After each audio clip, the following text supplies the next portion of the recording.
Support for this podcast and the following message come from Gaia.com, the on-demand streaming TV service that helps you achieve your highest potential at your convenience. To get your first month at only 99 cents, visit gaia.com/my7chakras.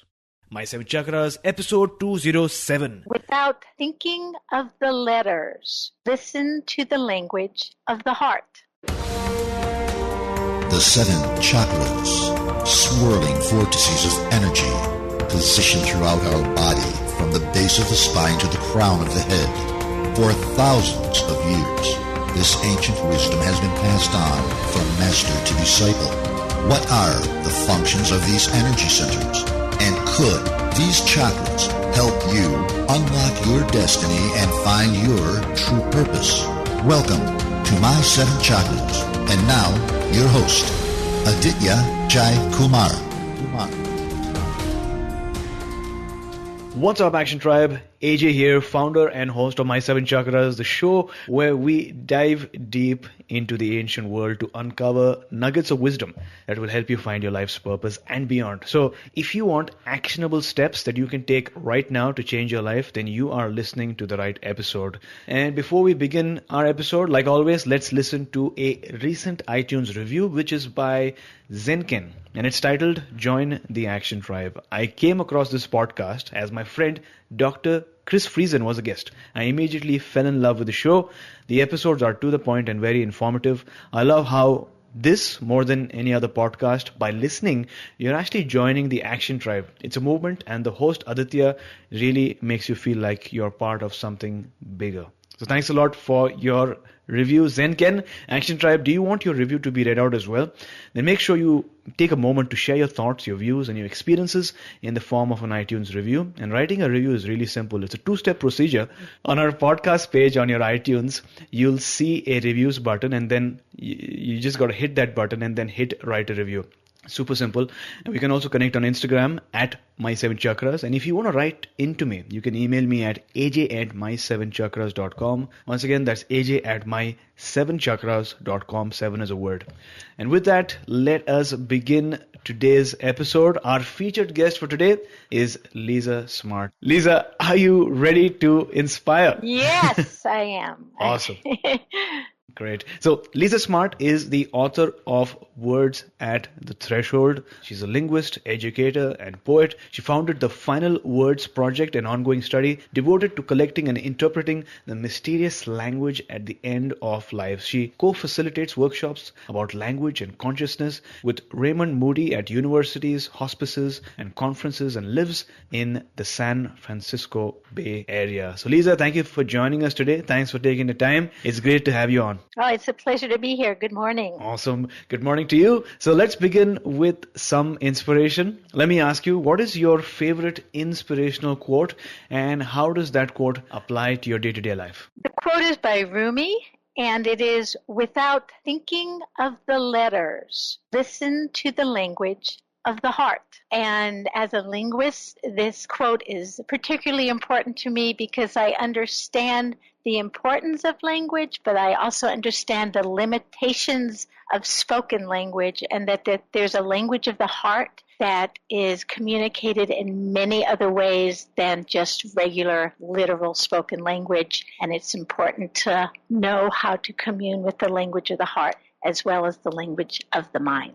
So Action Tribe, this is such a profound quote. Without thinking of the letters, listen to the language of the heart. So take a moment to understand what's going on in your day-to-day life. Are you just communicating using the words and the letters, or are you also using those subtle non-verbal communication, that body language, that language of the heart with which babies communicate with their parents or people around them? Let's start using the language of the heart more so that we can connect with others in a more meaningful way. So thanks a lot for sharing that wonderful quote. And with that, let's dive in.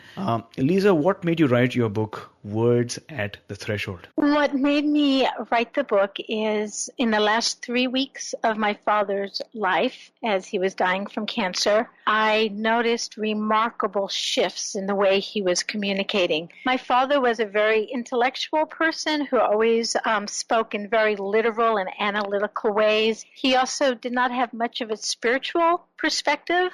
And in those last 3 weeks of life, I was stunned when he started talking about angels, when he started referring to other dimensions, and when his language became more and more metaphoric and nonsensical and just almost poetic in those final days. And as a linguist, I was finally attuned to the changes I saw. And I wrote down everything he said, and that inspired me to want to know more about what happens to people in their final weeks of life, what happens to the language at end of life. So what really struck for me was that in the last 3 weeks of your father's life, you noticed a shift in his communication, right? He was very logical, very scientific, very analytical, but in the last 3 weeks, he began speaking about angels, and his language pattern changed, became very poetic, very metaphorical, very on his intuitive side. A side of intuition. And so that shift made you sort of ponder. So was that what led to the Final Words project, or what really, stimulated that project? Absolutely. After I noticed those changes, I went to study linguistics at UC Berkeley. So I went up this street. My parents lived in Berkeley. And I went into the linguistics department after my father passed, and I was very curious about what I had noticed, and I had assumed there'd be lots and lots of journal articles written about the language of end of life, because we know there's lots written about the language of infancy and toddlers, right? Yes. How we acquire language. So I just thought, well, I assume there's lots written about end of life language. And I looked, and there was absolutely nothing about the linguistics, the patterns and the themes of people as they are dying. And when I noticed there was nothing written about that, I was very baffled, because what I had written down and saw was so striking to me. So I then began to read everything I could about end of life. And one of the books that I read was Raymond Moody's Life After Life, which I had also read when I was 17. And that's the book in which he coined the term near-death experience.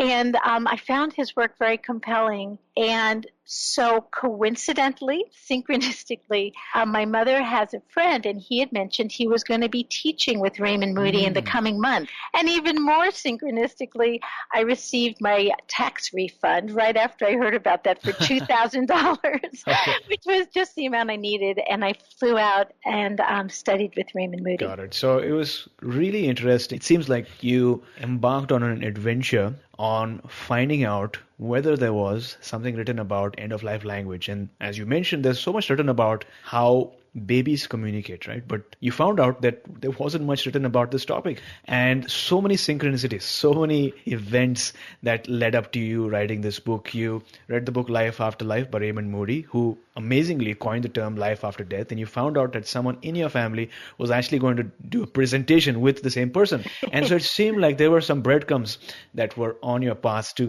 guiding you to, the work that you had to do, which I'm sure is such an important work, because there hasn't been much written about this topic. But my question is, what was your father's initial reaction to his diagnosis? Well, his initial reaction, like many of us, it was prostate cancer, so he didn't expect at all that, we didn't expect that he would be dying so soon. But at the very, he went through this process where he really entered sort of the active dying phase. And that was 3 weeks before he left us. And before then, he was lucid and he was fine. And then the night he entered this phase, he walked out the front door of the house where he and my mother were living on midnight on a January night in just his pajamas, or almost his underwear. He just had his sweats on. And he started walking down the street, and he came up to these two police officers and just said, I'm looking for the big art exhibition, and I'm carrying all these boxes. Where's the art show? And the police officers looked at him and thought, oh, poor old man. And, didn't know he was 77. But until then, he had been completely lucid just days before. And they brought him to the hospital. And, of course, my mother contacted me, and I was terrified, because I'd never heard my father speak this way or anything like this. And yet what's so interesting, what I came to discover, is very often in the days or weeks before someone dies, they announce some kind of big occasion or big event coming. And for my father, it was the big art show because my mother was an artist. And that was sort of the metaphor of his and their life story together. And he was talking about this big art show coming, and he had the big boxes, which he always carried for my mother. Okay. And so it was, so that was very compelling. And I later found out that it was also quite common for people to do that. Got it. Now, you said that on the night before, during that night, he walked out the front door, walked down the street, and he spoke to the police officers, asked them directions to the art show, right? Which was obviously a metaphor for an impending event that was soon to come. Yes. Okay. Now, you spoke about active dying. What is this exactly? This phase? Yeah, what I've come to understand, and I may not have all the terminology exactly correct because I'm not a medical person, but there's sort of a phase where people, people may be ill or have chronic conditions, and we know that they're terminally ill. But there's a period where people really start.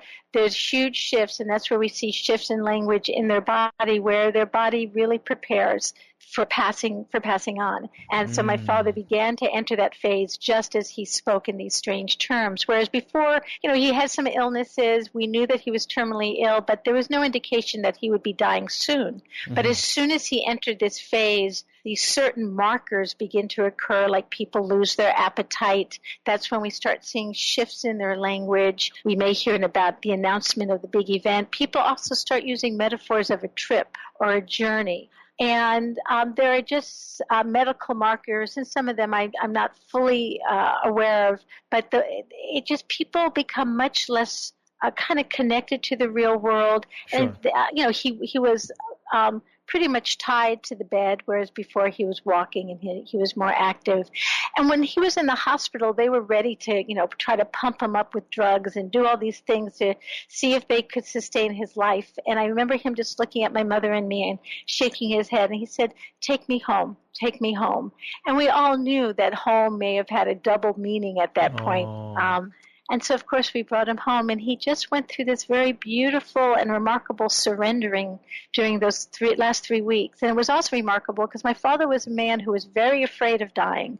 And what I saw in those last 3 weeks was a transformation that was reflected in his language, but also just reflected in his sense of peace in those last weeks. Got it. So you suggested that during this phase, during the last 3 weeks, his personality also underwent many changes, right? So he was afraid of death earlier, and there were certain shifts. Could you talk to us a bit more about how his personality in particular changed during this phase? My father was a New Yorker, a cigar-chomping New Yorker. He loved to gamble. He was flirtatious with all the waitresses. He was kind of loud and boisterous, but he was a fighter. Even his father used to take him to the boxing matches, right? He was a fighter. And he also just hated the idea of death, and he just thought, nothing's going to knock me down. Death will never knock me down, right? But just a fighter. And in those last weeks, he just entered a state of complete gratitude and surrenderance. And then when he started talking about angels, that just blew me away. And 3 days before he died, he announced, enough, the angels say enough, 3 days left. And he just, in those final weeks, he began to say things like, "My modality is broken," which is technically nonsense, but it's fascinating. My modality is broken. He said to me one day, "Lisa, there's so much in sorrow." And there seemed to be this kind of surrenderance to almost a poetic understanding, almost like mystical language. And of course, his very last words to my mother was, thank you, I love you." And one of the last things I'll mention is as he was dying and started talking about seeing a green dimension and these landscapes opening up before him that he was seeing, he really seemed to be, his eyes were tracking things up on the ceiling. And I really got this sense that he was engaged in a world that was unseen to us, and a world that my father, if I ever had mentioned anything like it, he would have laughed at me and made fun of me. So it was and he would say, I'm working on myself. We'd come in. So he made me very unafraid of dying because he was a man who was a fighter and terrified of that last passage. And yet as he was dying, both his language and his perception seemed to indicate that he was entering a dimension and a world that was very reassuring and comfortable. After observing these things in your father's personality, in his language, in the use of metaphors and patterns, you launched the Final Words project and began analyzing the linguistic patterns and themes of hundreds of people, right? And you've also analyzed over 1,500 end-of-life phrases. So what patterns have you discovered from this? Right. The patterns that we found was, as I had mentioned with my father's language, there's an increase in metaphoric language. And the metaphors often have to do with people's life experiences. So a dancer might use words that are related to dance, or a contractor might use language related to houses that they're seeing on the other side or things like that. So there is increase in metaphoric language, and the metaphors that we see are those that are announcing a big event. And we also see lots of metaphors of travel, people talking about buses coming or looking for their passports or needing to pack their bags. Yeah, it's so remarkable, and they're so rich. And we also see patterns of lots of nonsensical language, right, and paradoxical language, and we see repetition, non-referential. I'm giving you kind of the overview now, but those are the kinds of patterns that we see. Just shifts of language that we don't see in ordinary life. Mm-hmm. So among these other people that you learned about or studied, did you notice anyone having similar visions to those of your father? Absolutely. So as I mentioned, metaphors are very common. My father, nonsensical or paradoxical language is common. And what I mean by that is that we know from people who have near-death experiences who die and then come back, they speak in these very kind of self-contradictory and paradoxical ways. So they may say something like, I never felt as alive as when I was dead. Right. Well, that makes no sense, right? So you hear in the language of the dying these sort of paradoxical things. So my father said, introductory offer, store is closing. So introductory offer, store is closing. And so we hear these kinds of contradictory phrases that we rarely see in the language of the living. And I found those kinds of patterns in that. And then when I talked about the angels and so forth, we might consider it nonsense when people talk about the forest that they see on the walls or angels coming for them, or people, very, very common, is people start talking about loved ones who had died, who come to their bedside to bring them home or to help them or to give them comfort and relief. This is very common. So all of these things, my father, occurred in my father's language, and as I did the research, I found that many of these were hallmarks that are in the language of other people as well. So it's interesting that you speak about the concept of death, right? Because the concept of death has been spoken about, written about in books for thousands of years, and death, it seems, has a very purging effect, right? Like you mentioned, after you experience death, you feel more alive again, which is sort of opposites, right? It's like an oxymoron.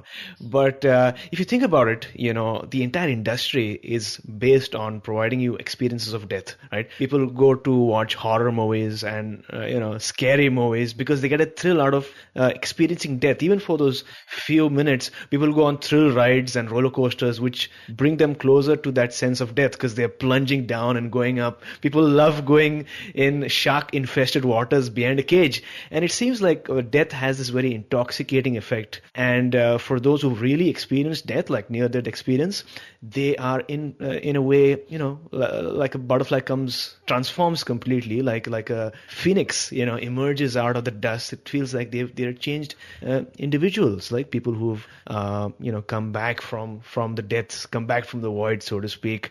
Now my question is, you've spoken about those people who are on the verge of death and what they see and how they talk. But let's talk about children who are on the verge of death. The people who you studied, were they mostly older in age, or were some of them children too? There was definitely a range, and one of the women who provided many transcripts to me was a hospice nurse who worked with children, and her stories, they're actually very common, and yet it's interesting because it appears to me that children may have a closer connection to the unseen world, and the more that I've researched this, the more it seems that we come in. I really get the sense that the portal opens at both sides, at birth and at death, that some kind of door opens. And I've spoken to both labor nurses and palliative nurses who have worked on both sides of the spectrum, and both of them say that there's a real similarity in the rooms of the dying and the rooms of those being born. There's kind of this sacred intensity, and also, birth is very messy and not always beautiful in what we think of as beauty, and neither is death, and yet there seems to be this very, very sacred quality. And I really get the sense that children come into the world from source, whatever source is, and that we return to that. So the stories we hear from children, oftentimes the children in the accounts that I have really seem to be teaching their parents that it's okay. But they also have similar connections to seeing their loved ones and who had gone. And sometimes they see grandparents they never even met and never knew existed, and it surprises their parents that they start referring to them. And on the other side, those children who are not dying but are with those at the bedside, oftentimes, for example, one young toddler, after her mother passed, referred to her mother's partner and said, "Oh, look at all the birds, and pointed to the ceilings. And she also told her other mother, because they were a woman and woman couple, told her other mother, she saw Jijo, who climbing up a ladder as she was leaving and telling the toddler she couldn't come up the ladder with her. So it's a beautiful story. And I've heard so many stories where toddlers and young ones are with the dying, and they seem to have this kind of connection and communication where those of us who are in middle age or in the middle of life don't seem to fully understand or don't seem to have in the same way. So there seems to be a real connection between young ones and older ones. Wonderful. So it seems like you've been to both sides of the airport, right? When people are arriving on the earth and when people are leaving, and both of them notice that it is definitely not clean. It's a bit messy affair. And I've done some research on the auras of people on both sides, right? Auras of newly born babies and the aura of people who are soon going to die. And what I've noticed, based on what people, some people who can see the auras really clearly, they notice that when a child is born, the aura has not completely manifested into the physical plane. It's still a part of it is in the non-physical plane, and a part of it is in the physical plane. So the aura is shaped very differently. It sort of is, there's a point to on the head, that suggests that the aura is still being manifested. It takes a couple of weeks for it to get completely developed. And similarly, when somebody is going to die, the aura shrinks. There's less of an aura, which means that the spiritual being that the person is getting ready to go back into the non-physical plane. And it sort of seems really interesting when I use the information that I'm receiving from you, and it all makes sense now. It really, and just to add to that, that's beautiful information. Thank you so much for that. And when we come into this world, we have the capacity, our minds have the capacity to produce 800 different sounds or phonemes. And what happens at about 6 months, that greatly reduces as we manifest and come into this world to the number of sounds or phonemes of our native language or languages. Oh, okay. And so it's fascinating to me because what you're talking about,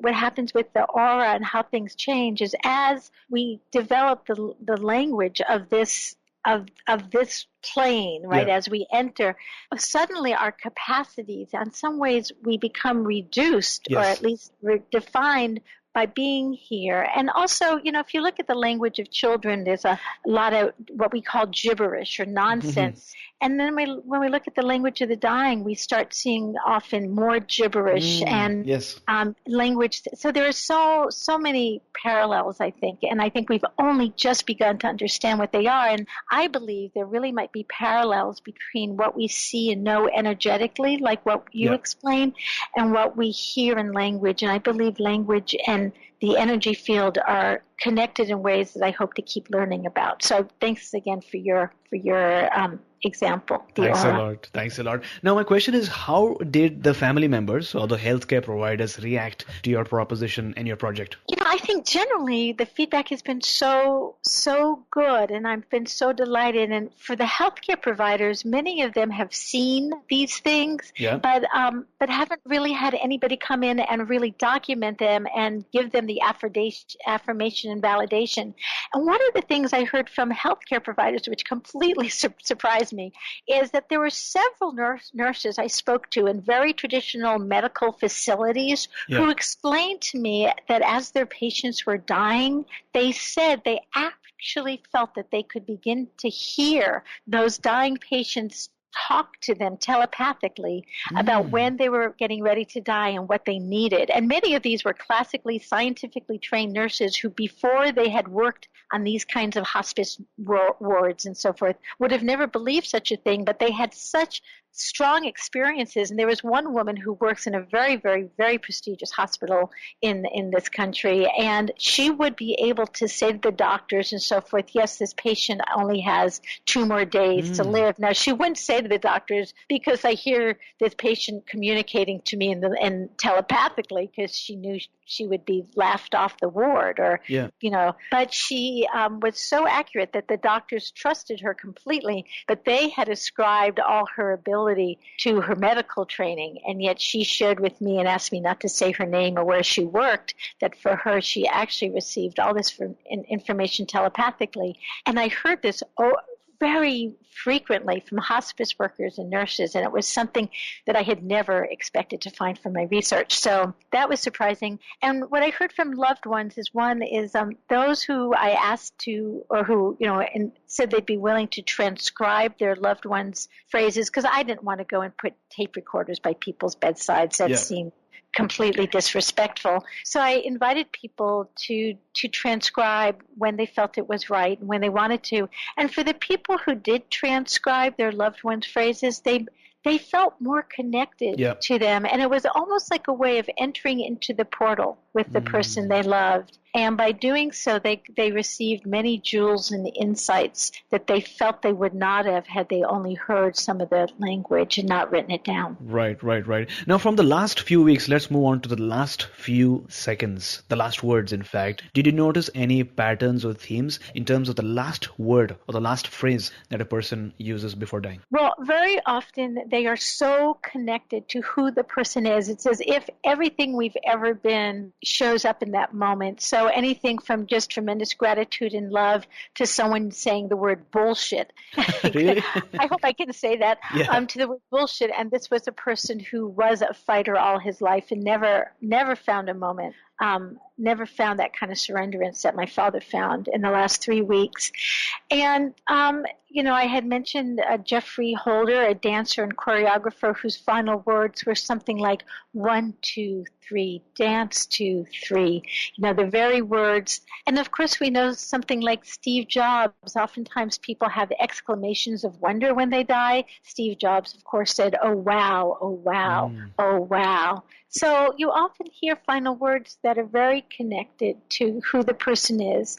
Oftentimes, right before someone dies, they actually are not speaking anymore, and we might see them make movements with their hands and not say anything at all, too. Many people are completely unresponsive, but we know from research that people probably hear what we are saying. So it's very important to make sure we send words of love in those very final moments. Got it. Now, speaking about words of love, let's say someone listening to the show right now has a friend or a family member that is nearing death. How can they benefit from your research? What should they do or not do to make the most of the time with their loved ones? I think one of the most important things is whatever the person is saying, validate it.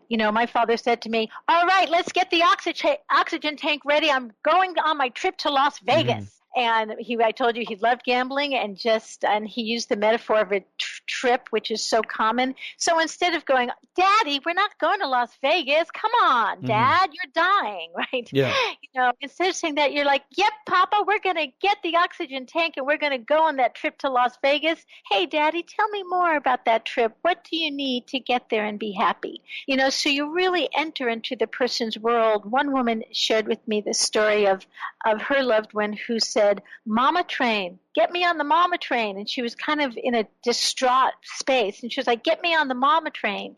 And instead of saying, oh, come on, what are you talking about? Mm-hmm. She got everyone in the room on the bed and said, okay, everybody, we're getting on that mama train. We're getting on that mama train. We're going to go see mama. We're on our way to see mama.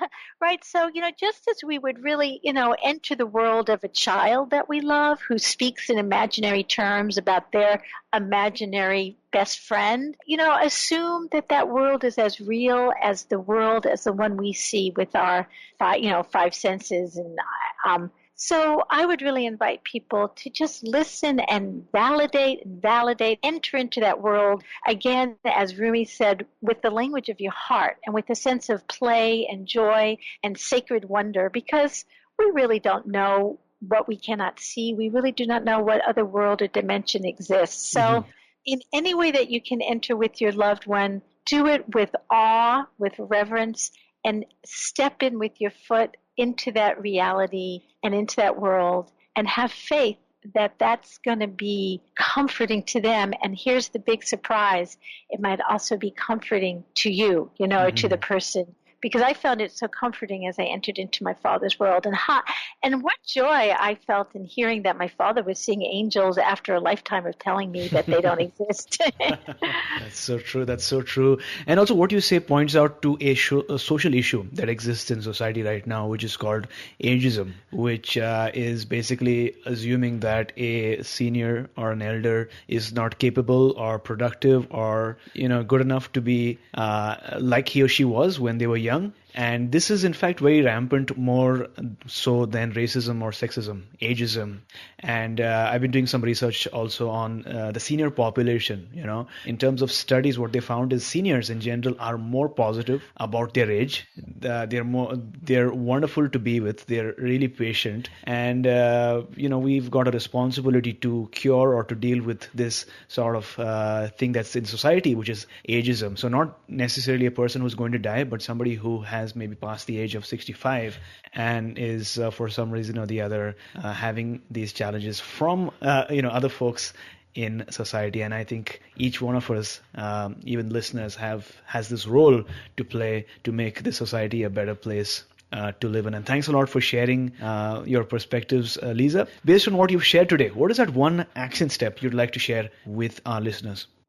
The one I had prepared today and may seem very different than what we've spoken about. And what it is that, you had mentioned about the age, about people who are older. Well, my husband's 68 and he practices Aikido, which he's been doing for 40 years.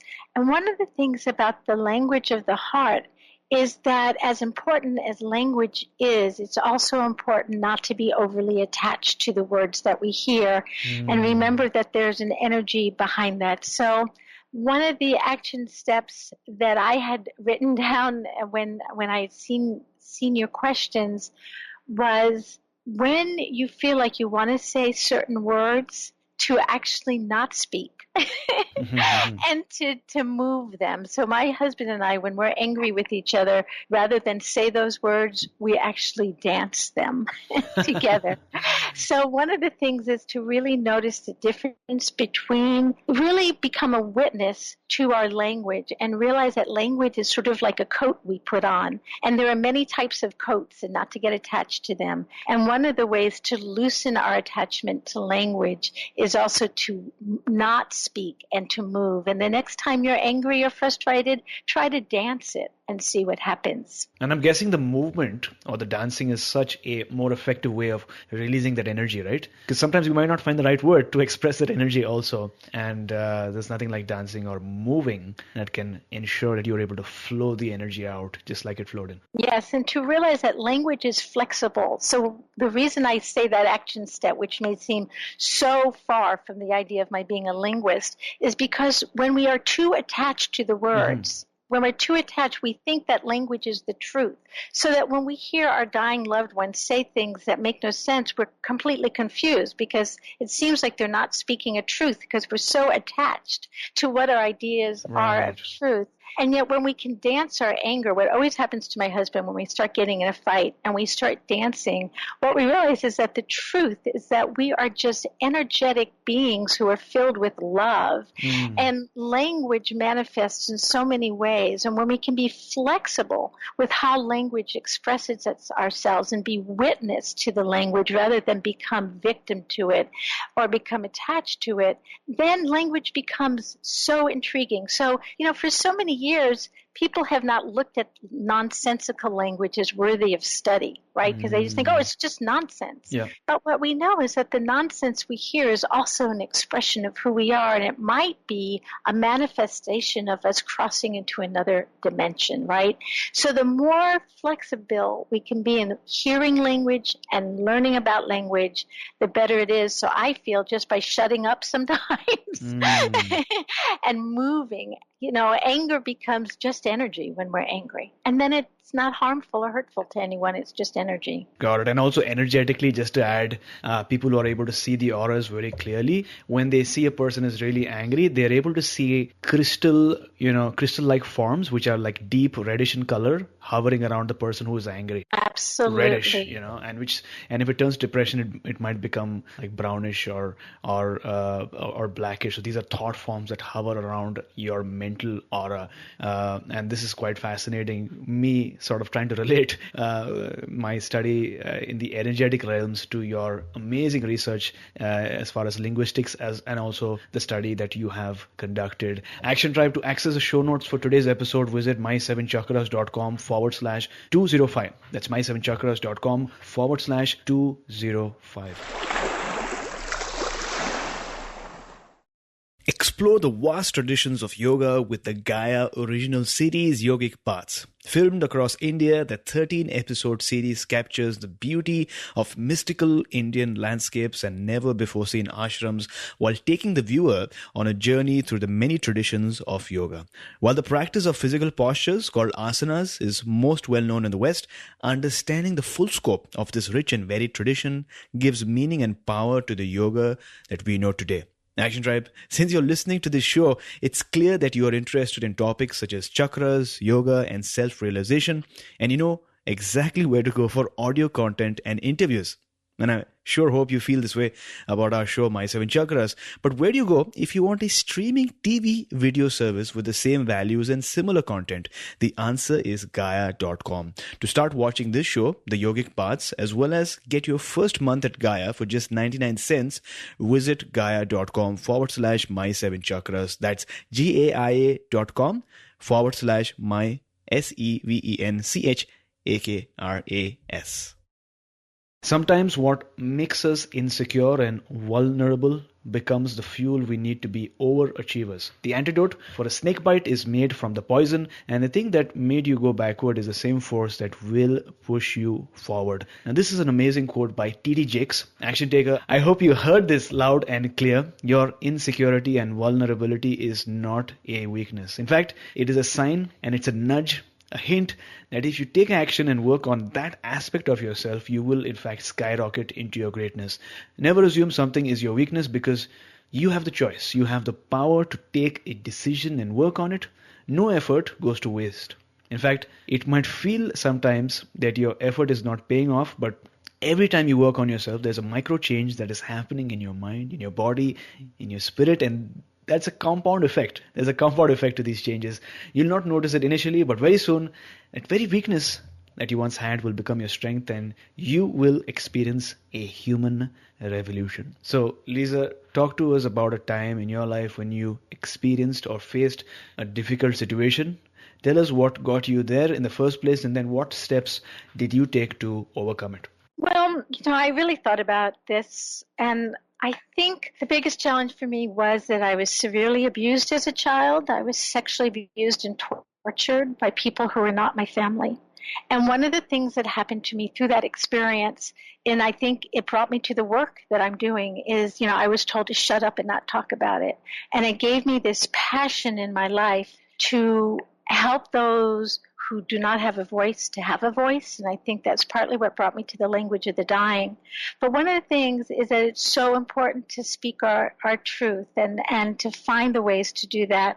And for me, I had to learn to listen to my body. I had to learn to listen. You talk about chakras and energy. So I learned, part of the ways that I learned to heal is to reconnect to my body and hear the messages of my body, because our bodies speak to us as well as our mind and our typical language. So I think that it's very important for all of us to own our voice and own our truth and speak our truth, and not to live in fear as I did for so long. And I really invite people to find what truth is. And, going through the chakras, I think I'll mention it because I do it almost every day, and it was one of the ways for me to speak more freely. That is, I would go through and tone through all of my chakras. I make a sound over the years, because I'm 58, and I do not see getting older as any kind of liability as I get older every day. As I've worked with my chakras and energy, through each chakra, a guide would communicate to me. So each chakra became sort of a house or a refuge or a retreat for different aspects of myself, and those parts of myself actually became like living guides. And these guides healed and helped me through this horrible trauma that I went through as a child. And part of my passion and my life work has been about giving voice to people who don't have voice or who are not heard, and that includes, of course, the aging and the dying, as well as people throughout the world who have been told to shut up and not speak freely. And I think communicating freely and listening freely exists on so many levels. It's not just the spoken word, as I mentioned.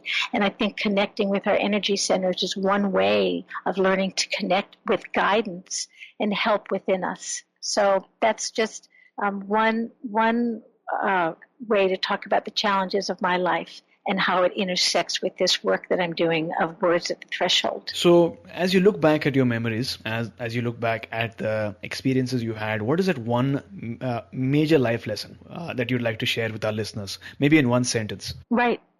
Just to listen deeply and to witness. Listen deeply to everything. The world is always speaking to us. Spirit is always speaking to us. There are no accidents. And if you listen closely, you will hear the truth you need to hear. Got it. So thanks a lot for sharing your story with me and with the listeners of this show. You shared that the biggest challenge you faced was when you were severely abused as a child. You were told to keep quiet and not express your feelings, which I'm sure is such a hard thing to go through. So thanks for sharing that with us. That experience made you work towards helping others express their voice as well, those who do not have the tools or strategies to overcome that particular challenge. And to start with, you had to dive within yourself. You had to start with you. You had to reconnect with yourself. You had to work towards healing the trauma that was deep within your subconscious mind. And once you began to do that, once you learned how to own your own voice, own your own truth, and as you've shared, you've worked on your chakras as well and your different energy centers, you encouraged others to do so but through that process, which I think is really, really amazing. So just curious, do you currently have a labradorite crystal? Oh, no, I don't. What's it called? Okay, so the throat chakra correlates with the labradorite crystal. That if you have that crystal, I have a pocket crystal that helps you express your voice more authentically, more strongly. And it's a beautiful crystal. And if you think about it, there's a story behind that, which I can share. So labradorite initially comes from the area of Labrador off the coast of Canada and US, as well as it's found in Madagascar. If you look at the stone, it's beautiful. It looks like northern lights. You see different colors. It looks as if you're staring into the universe and you have the northern lights, the aurora borealis staring at you. And the story is that I think it was the ancient Inuits, or it was the people who lived in the north of Canada. One day what happened was, as the legend goes, that all the members of the tribe noticed that the northern lights had disappeared. Okay, and they were worried what happened to the lights, because if you note that in such areas you have darkness for many, many months together. So they were worried what happened to the northern lights, and nobody could find out what happened. So the chieftain points out to a warrior, one of the most experienced warriors, and asks him to go out into the void, into the darkness, and find out and search the light, right? And so the warrior goes for many days, and months pass by, isn't able to find the light until he finally sees the light on a piece of ice far away, glistening just like the Northern Lights. And he goes there and he takes his sword and he smashes into that light, and the pieces of that rock fall apart. And he looks at that, and that's the labradorite crystal. It's bluish in color, bluish and black, and depends on what type of stone you get, but it's really beautiful, and it helps you heal, balance, and unblock your throat chakra. Beautiful.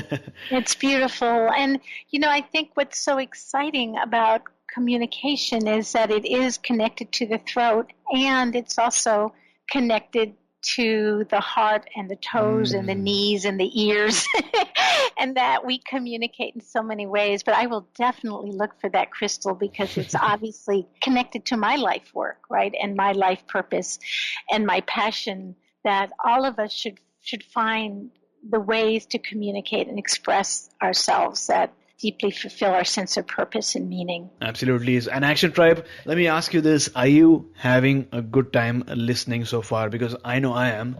Before we move on, let me ask you, are you spending some time each day using your imagination? Are you spending some time visualizing the future? Or are you spending some time daydreaming? If not, then I highly recommend you start doing so. And sometimes I'm guilty of that too. I feel I need to spend more time using my imagination and just daydreaming. I used to do it a lot as a kid because there's so much power in imagination, Action Tribe. Because think about it, everything around you, the headsets that you're using to listen to this show, the car that you're driving in maybe, the phone that you're using right now, the shoes that you're wearing, all these inventions were once nothing but a figment of someone's imagination. It was deep within their subconscious mind, and the person used his or her imagination to visualize and then manifest that into reality. Knowledge you can acquire. You can read books, you can do courses, you can speak to people, but imagination, that's really up to you. Imagination can literally help you come up with the impossible. And in many cases, you might be the only one on this planet with such an idea. And that's probably why Albert Einstein once said, imagination is more important than knowledge. For knowledge is limited, whereas imagination embraces the entire world, stimulating progress and giving birth to evolution. So if Albert Einstein said that, then pretty sure that it makes sense for you to use more of your imagination. So Lisa, as on today, what is your life's calling? My life calling is definitely to live and express the many forms of language that exist around us and the deeply spirited forms of language. And talking about a defining moment, something that you read in a book, maybe a person that you met, or an experience that you had yourself, was there ever a defining moment in your life that changed things for you? Meeting Dr. Raymond Moody, who has done research on nonsense and shown the cross-dimensional quality of nonsense. That nonsense, you were talking about imagination, and we know that so many of the inventions or things that people saw that were new, people would first ridicule as being nonsense, right? Yeah. And so that when you hear nonsense in the language of the dying, or in anybody, be open and keep your imagination open, because it might actually be a harbinger of new things. Mm-hmm. And actually this opens avenues not only in terms of understanding the language patterns of babies and old people, but also people who are having challenges like schizophrenia, right, and other mental disabilities. Absolutely. And yes, and we know oftentimes there is an intersection between those people we call crazy and those people who are brilliant and have access to the imagination and new ways of seeing things. And so it's really important when we hear language that's different or unique, that we don't step away in fear, but that we keep our hearts open and imagine that maybe there are new ways and new frontiers in those unusual words. Got it. That's so profound. And with that, we've arrived at the last round for today. And this round is called the Wisdom Round.